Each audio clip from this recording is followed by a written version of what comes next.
Okay then guys, it's been a while since we've been right here, but we are back with Outriders Worldslayer DLC, and boy oh boy is there so much information to go over.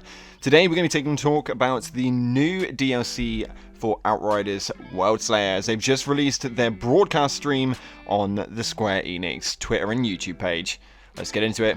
Now, with Outriders having a rocky launch at the beginning of April 1st, 2020, there was so much going on inside of that game, it's all too much to cover right now. There was so many bugs, glitches, issues, and there was a little bit of a downside with the endgame. But with the release of Worldslayer, it seems that they've actually been reiterating the endgame to make this more of a looter-shooter long-stage gaming play than absolutely anything.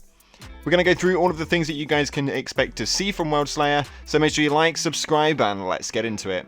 So starting off with a whole new campaign. This campaign does pick up exactly where you guys left off in the original and New Horizon, including a basis of you new players. For you new players who are wanting to jump in with friends already been playing, you can play Worldslayer and return back for the main base story. Not too sure how I feel about that one, but it is a really good way to integrate multiplayer and really put the players first for the dual access playing. Next up, we've got new biomes, all new biomes including snowied areas and new area maps for you guys to roam around. There is so much inside of these maps that it actually looks like they've really thought about it. And for Outriders, we've got to admit that's actually quite a big deal. Inside of those new areas and new biomes, you can expect to see brand new bosses and whole new species that you guys will come up against. This is probably one of the most interesting things for me, is normally people just stick around to the same species and expand the map sizing. But Outriders have actually brought in whole new things for you guys to go up against, which naturally would mean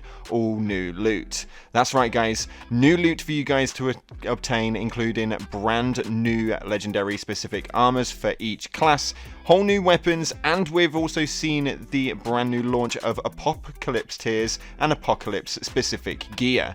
This will include a brand new third mod slot, which is going to help you guys cause that extra bang power for your weapons that you needed the entire time. We know, Outriders, you wanted to feel powerful. Well, in Outriders Worldslayer, you're definitely going to feel that, to say the least. On top of that, we have got Ereshkigal, the brand new story boss that you guys will have seen in November last year with regards to the story trailer. This bloody boss looks like it could be a bit of a nightmare with a whole new confidence level and splashing red hair. On top of that, we've got new access to new skill trees, which seems to be one of the most interesting aspects of it. We've got a whole new skill tree with 2 new split offs, so you guys are really going to be able to utilize all of those weapons, all of those nodes in those skill trees, and really generate some spectacular builds within the whole new skill tree system. Whilst we're talking about the new skill tree system, we've also got a new path to Ascension. As most players will know now, you will have to ascend your characters, and this is working down the longevity route for this game. With a whole new progression system, including the Ascension movement, this is leading to a really big min-max character workout for you and your friends. This for me is the most exciting part, as it means that the game has definitely got a little bit more life in it than it did beforehand, including the expeditions that were originally available. And whilst we talk about expeditions, we have got a whole new endgame, but they are keeping this completely under wraps.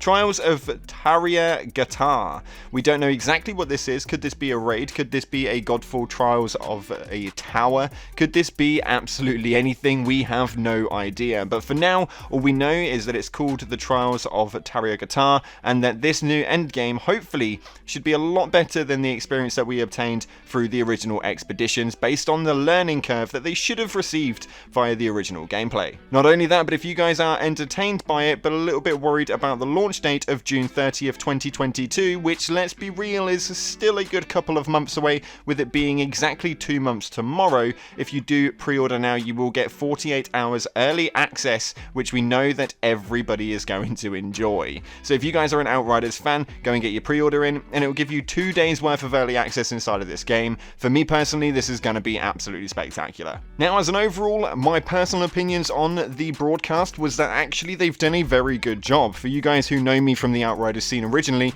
you will know that my opinion has been somewhat colourful of the developers of this game and the original companies behind it, even though I am an ambassador.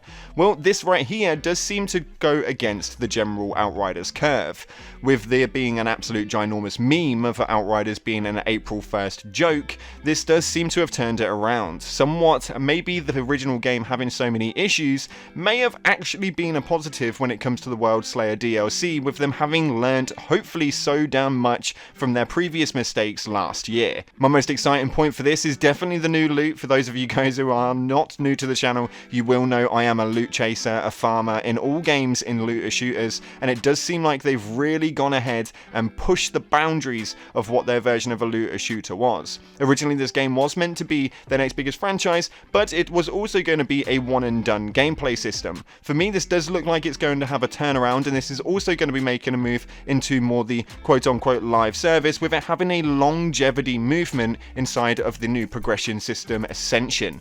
This for me is probably going to be the most expected thing from the game, as it was definitely necessary to keep this thing alive. The community that is and was still very small. Where will this go? Where will it be come June 30th? We'll have to wait and see, but me myself, I am definitely on the positive note for Outriders Worldslayer, and that's something which you guys should understand is quite a big deal. I've always been completely honest about this game, and as we all know, I probably don't have some of the biggest fans at Square Enix after my previous issues of quite a lot of the videos we released way back last year. But this one does seem to really push the boundaries, and I'm really bloody excited to see what it is that they've got to bring. The new armor sets, the new skill trees, there definitely seems to be a really big push in the right direction. So massive round of applause to Square Enix, even though this is the pre-trailer, as long as everything runs smoothly and we don't have any bugs, any glitches, any quote-unquote character wipes again, this should be the absolute rebirth of Outriders. Let me know what your guys' opinions are down in the comment section below. It'd be greatly appreciated. I'm really excited to see where it is that it all goes. And we also have the launch for the Trials of Tarraya, the end game that's going to be releasing through Worldslayer. Hopefully within the next 4 weeks, it would be my general suspicion. Considering the game is going to be launching in 2 months, the midpoint where we're going to start looking towards the end game would literally end up being in about 4 weeks time. So let me know what you guys thought of all of this. Thank you so much again for watching, guys. If you want to see the full trailer in its full entirety and with sound, because unfortunately they did put music in it which is copyrighted, so I couldn't stream it and I didn't want to take the risk of uploading the full video on the YouTube, then make sure you go down to the description and go and check out the Square Enix page, the Outriders video itself. Thank you so much again for watching, guys, and hopefully we can come back to Outriders with an absolute bang. I appreciate all of your faces, but as always, up until the next time, make sure you smash the like button, subscribe with post notifications turned on, and as always, I'll see you in the clouds.